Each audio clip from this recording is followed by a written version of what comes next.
こしょこしょ、こしょこしょ、こしょこしょ、こしょこしょ。紬やめるのだ。耳をコショコショするのやめるのだ。ごめんでも笑うの耐えてるずんだもん。面白いから。ふふふ。メタンも見てるだけじゃなく止めるのだ。ずんだもんはいいのだもん。あんなにたくさん友達がいて羨ましいんだもん。羨ましい。ずんだもんにできてあんこもんにできないことなんてないんだもん。ということでちびしきじい、あんこもんと友達になるんだもん。なんじゃ急に。まあ別に構わんじょ。やったんだもん。ずんだもんが友達になれなかった。ちびしきじいと友達になれたんだもん。まあよかったの。わしとずんだもんは友達ではなかったのか。ちょっぴり悲しいの。早速自慢してくるんだもん。いってらっしゃい。不思議な子じゃの。ということでずんだもん、ちびしきじいとお友達になったんだもん。あんこもんでかしたのだ。当然だもん。では早速ちびしきじいに頼まれてたジャンクガジェットレビュー行ってくるのだ。ジャンクガジェット。いつも付き合わされて大変じゃなかった。僕にも手が負えないからちょうど困ってたのだ。ずんだもんができない。優秀な僕ならできないわけないんだもん。そうなのだ。では早速行ってくるもん。頼んだのだ。ふふふ、これで僕の仕事も楽になったのだ。ジャンクでお絵かき。というわけで来たんだもん。ジャンクでお絵かきちびしきじいじゃ。はじめましてあんこのせいさん、わしはちびしきじいじゃ。別に初めましてじゃないもん。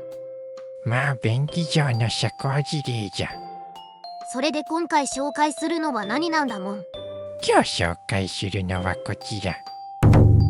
富士通ライフブック U938 i7-8665U メモリ 16GB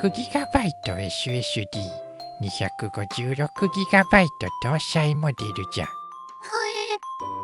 こちらメモリがハンダ付けされとるから交換は不可能じゃ。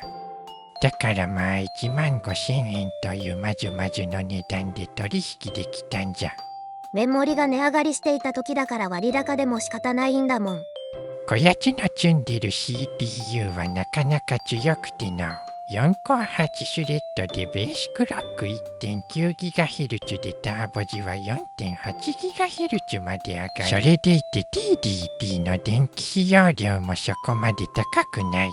まさにこれで十分なノートパソコンと言えよう。なかなかやるんだもん。GPU のスペックもまあまじゅまじゅといったところかの。インテル UHD グラフィックス620という型番で、ベーシクロックは 300MHz でお世辞にも高いとは言えんが、最大動的周波数が 1.15GHz もあるから、軽めの 2D ゲームや、それこそお絵かきやブレンダーの軽めの処理なんかは、しょいしょいとこなしてしまうんじゃ。すごいんだもん。それでは次に軽く起動してみようかな。ジャンクでお絵かき。こいつ面白いジャンクなんじゃよ。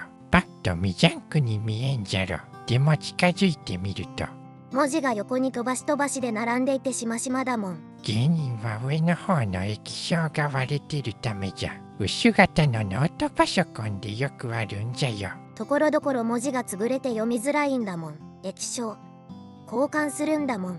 それだとお金がかかるから、ワコムムービング13を立てかけて、モニターをミラーリングすればひとまず解決じゃ。ムービングの軽さとこのパソコンの大きさだからできる荒技なんだもん。重さはこんな感じじゃ。 875.5g だもん。ワコムムービング13がだいたい 430G の重さじゃから、2つ合わせても 1.3kg 前後じゃ。許容範囲だもん。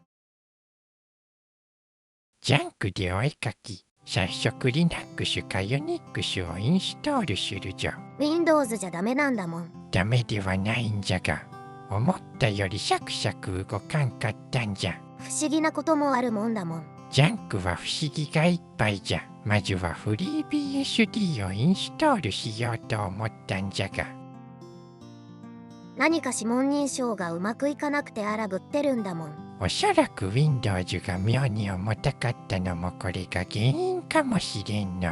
確定はできんが Windows ヘロが使えなかったんじゃ。フリー BSD は入れたんじゃけど、デスクトップ環境は到底インストールできそうになかったから諦めたんじゃ。指紋認証って大抵 Windows しか対応してないんだもん。古いのだと特にその傾向は強いの。ジャンクでお絵かきということでデバンをインストールじゃ。デビアンじゃないんだもん。この指紋認証が荒ぶる現象がなぜかシステム度上でも起こっての。システム度のないイニットフリーの出番を入れることにしたんじゃ。そもそも指紋認証するハード自体が壊れてるんじゃないんだもん。その可能性もなきにしもあらずじゃ。ということでインストールじゃ。しょいとな。NEXT をポチポチしていくだけの簡単な仕事だもん。不安だったら確か日本語でもインストールできたと思うぞ。エラーが出たら一度英語でインストールもトライしてみるのもありだもん。やはり8ビット文字の方がバグが起きんのじゃ。不思議じゃのう。不思議なんだもん。今回はイニットつまり初期化ツールはシスビニットと呼ばれるフリー BSD でも使われているものを用いて、今回は仮にルクシュトでインストールしよう。仮だもん。今回はより軽めのディスプレイマネージャーのライト、軽めのウィンドウマネージャーのシュウェイムを使っていこうと思うんじゃ。なぜなんだもん。そんなの決まっておろう。何がだもん。軽さはロマンなのじゃ。はい。どうも。ジジイのロマンに付き合わせてしまってすまんの。ジャンクでお絵かき。続いてジグのインストールじゃ。非公式レポジトリじゃけどグリフォさんが公開しとるハックス、デビアン、グリフォ、ヨというサイトからはジグを拝借させていただくんじゃ。非公式っていうのが何がちび式 G らしいんだもん。あまり深くは聞かないでおこうかな。今から表記するコマンドをターミナルからぶち込むんじゃ。ウェブページに載っているコマンドと少し違うんだもん。いいところに気がついたの。これはデバンのバージョンコード名がエクシュカリバーのためじゃ。そんな名前のバージョンはデビアンに存在しないため、互換関係にあるバージョン名、トリクシーを当てているんじゃ。こうしないとエラーが出てしまうから大事なことなんじゃよ。なんだかハッカーみたいなんだもん。ふぅ。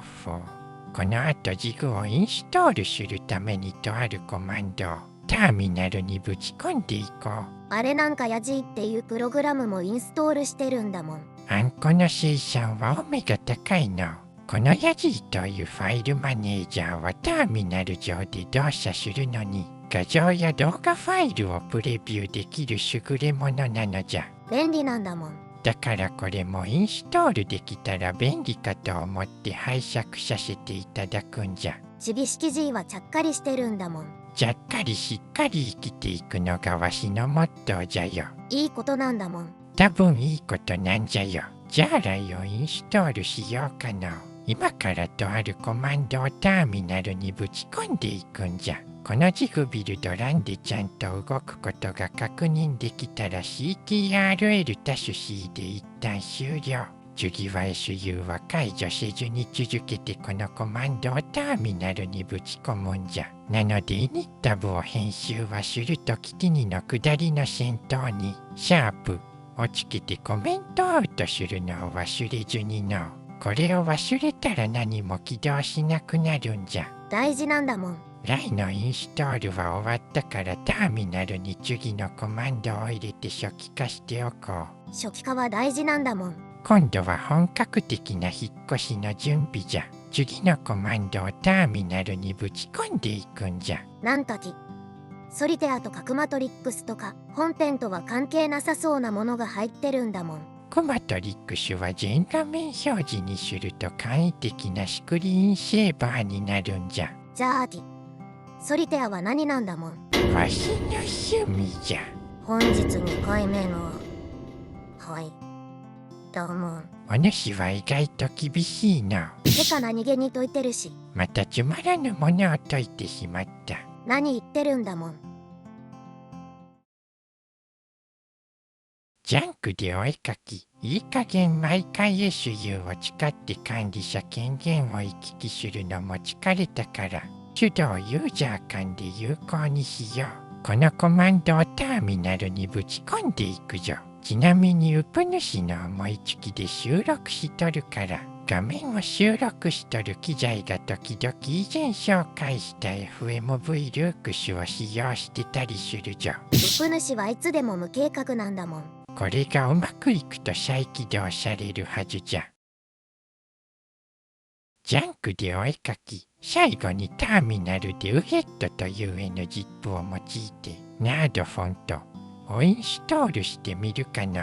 どうしてそんなことするんだもん。ウェーバーがナードフォントを多用する際にめちゃくちゃ文字化けするからじゃ。変なコードが書かれた四角が大量発生するやつだもん。そうじゃ。それを防止するためにターミナルに次のコマンドを打ち込むんじゃ。まあこのフォントをインストールしてもところどころ文字化けは残るんじゃがな。どうしたんだもん。なんでもないわい。ということでインストール完了じゃ。ジャンクでお絵かき、これで再起動して SUA を起動すればと言いたいところじゃけど、まだ何かあるんだもん。いろいろと細々と設定しなくちゃいけないじゃろ。面倒じゃなと思ってコードとORG でギット公開しました。強すぎるんだもん。概要欄に URL を載せておくぞ。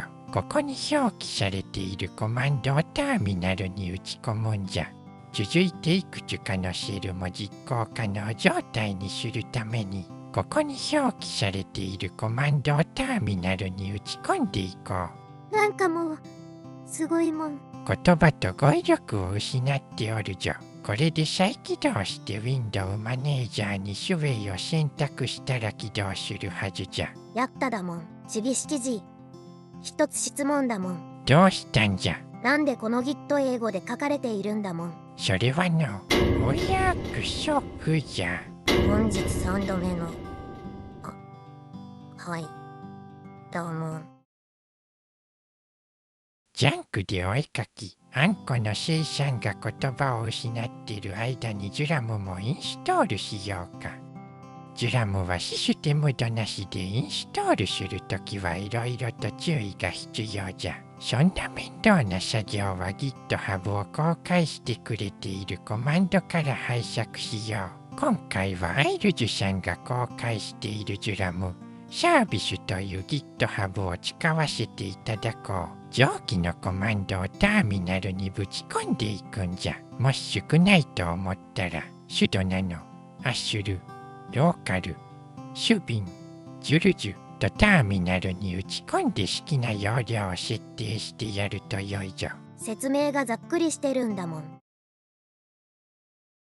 ジャンクでお絵かき。よし、これであらかた土台は揃った。いよいよベンチマークでも回して。ちょっと待つんだもん。どうしたあんこもん。クリップペイントスタジオバージョン5がリリースされているもん。YHQ で動くんだもん。動くといえば動くぞ。何か含んだ言い方だもん。それはのアシットを切り捨てるかどうかで印象がガラリと変わるからじゃ。どういうことなんだもん。ワインも 11.0 が安定版でリリースされてのほぼネイティブの環境の DLL を使わなくとも大抵のソフトが WineHQ 上の DLL を使って起動するようになったんじゃ。よかったんだもん。とある一つのウェブブラウザーとその取り巻きを残してのあわわ。マイクロソフト Edge と Edge Web View、って言うんじゃが、ああ、もうその名前を聞いた時点で悪い予感しかしないんだもん。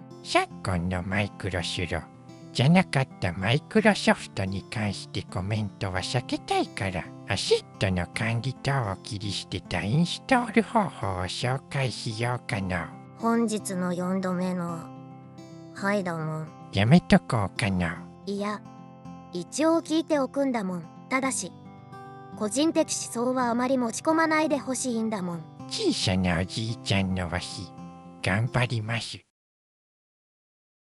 ジャンクでお絵かきということで、まずはクシュリブレをインストールしよなんでそれ必要なんだもん。う。わしも必要ないと思っていたんじゃよ。検証のためにルクシュトに戻ろうとしたら、もう二度と戻れなくなっていたんじゃ。もう草も生えないんだもん。クシュリブレをインストールするのに準備をするため、 CA サーティフィケイトカールをインストールするためにこのコマンドをターミナルにぶち込んでいくんじゃ。インストールが終わったらクシュリブレの鍵を取得するため、この長いコマンドをターミナルにぶち込んでいくんじゃ。さっきからずっとコマンドぶち込んでばっかりなんだもん。わしはこのぶち込んでいく作業が一番楽しいんじゃけどな。マゾなんだもん。フォーフォーフォー。パソコンを自らの手で操ってる感じが好きなんじゃけど、お主、お年寄りにはもう少し優しくした方がよいじょ。傷ついたもん。わしは繊細なんじゃよ。ごめんだもん。とにかく、最後にこの2行のコマンドをターミナルにぶち込めばインストール完了じゃ。やっただもん。ルクストには戻れたんだもん。それがの。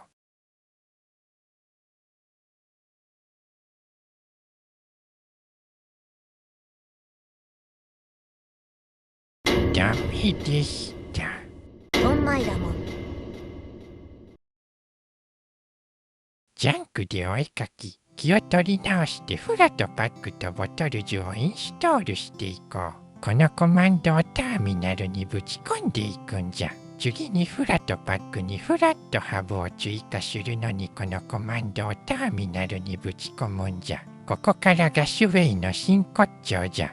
このシステムを再起動するために Windows キーとシフトキーと C キーを押すと何かエラーが出てるんだもん。些細なことじゃ。ターミナルにフラとパックインストールボトルジュと打ち込んでインストールしていこう。ほら、ボトルジュもシステム再起動なしにインストールできるんじゃ。これがわしのシュウェイが好きなところなんじゃ。ほえ。次にクリックしたジオペイント公式サイトから買い切り版のバージョン4のクリップしたジオペイントと最新版のバージョン5のクリップペイントしたジオをダウンロードする。ボトルジュを起動して好きな名前、今回は仮に 4CSP としておこうかのオランナーはシシュワイン11を選択し作成。ボトルジュの設定として Windows のバージョンは 8.1。 あとは好みでフォントをディペンデンシーズから選択しインストールする。マーシクフォントとオールフォントをインストールしとくと良いかの。そして次にダウンロードした CSP4010W エクシェと CSP501W エクシェをバーアップコムユーズボトルジュボトルジュデータボトルジュボトルジュ 4CSP ドライブ C ユーザージュユーザー名ドキュメンチュ参加にコピー。ボトルジュを再起動してまずはじめにクシュプバージョン4をインストールするんじゃ。どうしていきなり最新版をインストールしないんだもん。それはのバージョン 4.0X が HWeb ビューを使わずにアカウントにログインできる最後のバージョンだからじゃ。どうしても HWeb ビューを使いたくないことがよく伝わってくるんだもん。ボトルジュのレガシーはイントゥールジュを展開してアンインシュトーラーをクリックしインシュトールをクリック。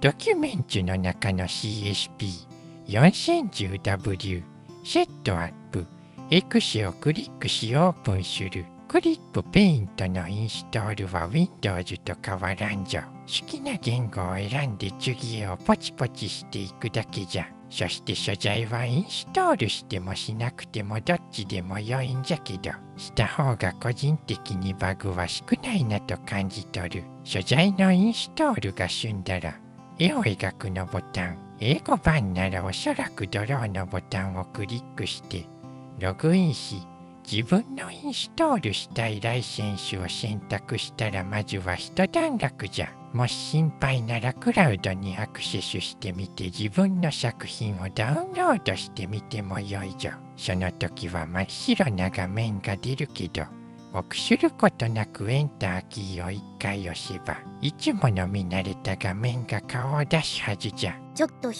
示が壊れ気味だけど使えないこともないんだもん。続いてボトルズに戻って再びレガシーワイントゥールズを展開して、アインストーラーをクリックしインストールをクリック。今度は最新の CSP501W X を選択してインストールすればアップデートされる。これで最新版のアップデートは完了じゃ。で使ってみた感じどうなんだもん。悪くないと思う。まずワコムの液タブをシュウェイで使うために少しコツがあっての。ルグ、ルック、トンルグ、ディシュプレイズをインストールするんじゃ。シュドアップとインストールンルグ、ルックンルグ、ディシュプレイズ。このコマンドをターミナルにぶち込んでインストールじゃ。まあこの環境ではすでに入っておるの。白々しいんだもん。シュウェイは画面の鏡面化、ミラーリングは不可能じゃが画面をレイヤーとして重ねることが可能なんじゃ。どういうことなんだもん。実際にルグ、ディシュプレイここではディシュプレイセッティングズとで取るの。それを起動し、今の環境のようにもともとパソコンについている画面を下にワコムムービングを上に持ってくるとほら事実上ミラーリングしたのと同じことになるんじゃ。追尾は多少遅れるが、ペンとカーソルのズレもほぼなくなるぞい。おお、ワコムやいろんな開発者に感謝じゃな。本当にそうなんだもん。ジャンクでお絵かき。システム度を使わないで何か困ったことはないんだもん。まあ特にないんじゃが、あえてあげるとしたら、ホットプルーグっていう USB 等の機器を挿したら自動で認識する機能が軒並みシステム度に依存しているせいか、まともに機能せんくなった。それって大丈夫なんだもん。ちゃんと対策はしとるよ。ホットフィックスとしてそれぞれシェルを前にも述べたコードバーグでも公開しとるから、興味があったら試してみるとよいぞ。一応ターミナルにぶち込むコマンドを貼っておくぞ。こやつらをもちろんアッシュル、ビン、参加にコピーすることもできるぞ。コマンドはこうじゃ。もし iPhone を USB でテザリングして使う場合はそれもうまく機能しないから次のコマンドを試してみてほしい。ただしこのコマンドはリブアイモビリティビーシュの一部プロジェクトの USB Max 手動を強制的に動かすものじゃ。このシステムを強制的に動かすことで開発者の意図しないバグが起きたりシステムが不安定になることもあるんじゃ。あくまで自己責任でこれらを実行することじゃ。Linux って壊そうと思えばどこまでも壊せるんだもん。それが Linux の自由度の高さじゃ。これもアッシュル、ビン参加にコピーできるぞ。コマンドはこれも無理やり動かしてる関係上システム度の時のように融通は効かん。基本は手動コマンドを駆使して操るとよいぞ。わかったんだもん。クリップペイントスタジオで何か描く前に軽くギークベンチ録の結果を貼っておくぞ。おお、何気にスチームデックと互角ぐらいの性能なんじゃよな。何回外なんだもん。あくまで数字上の結果だけじゃからな。数字は嘘をつかなくとも数字を使う人間はそうとは限らんから、まあ参考程度にしておくのが良いぞ。ジャンクでお絵かき。ということで最後にあんこの生産を描いていこう。最新の 3D ハンドの素材を使ってみたが荒ぶったりして大変だったが、どうにか描き上げたぞ。あんこもんだもん。がおうだもん。ちびしきじいなかなかやるんだもん。お褒めに預かり光栄じゃ。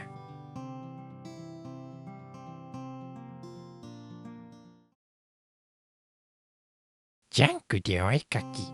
これはおまけみたいなもんなんじゃが、あんこの生産はダークテーマは好きかの？ダークテーマ。なんだかメタンが好きそうなんだもん。あまりフラグを立てないでくれないかの？ああ、そういえばメタンが言っていたもん。ちびしきじいさんに会いたいって。ああ、もう完全にフラグが立ってしまったんじゃ。とにかくもしダークテーマにしたいなら、まず準備段階として、クと5、クとクと6、クとアドウェイタ、クとアドウェイタ、クと6、パピルス、アイコン、ゲームをインストールしていこう。以下のコマンドをターミナルにぶち込んでみるんじゃ。続いて設定を有効にするため、以下のコマンドもターミナルにぶち込んでいくんじゃ。これで再起動すれば、これ、ダークテーマに早変わりじゃ。本当にメタンが好きそうなんだもん。だからフラグを、まあよいわい。ジャンクでお絵かき。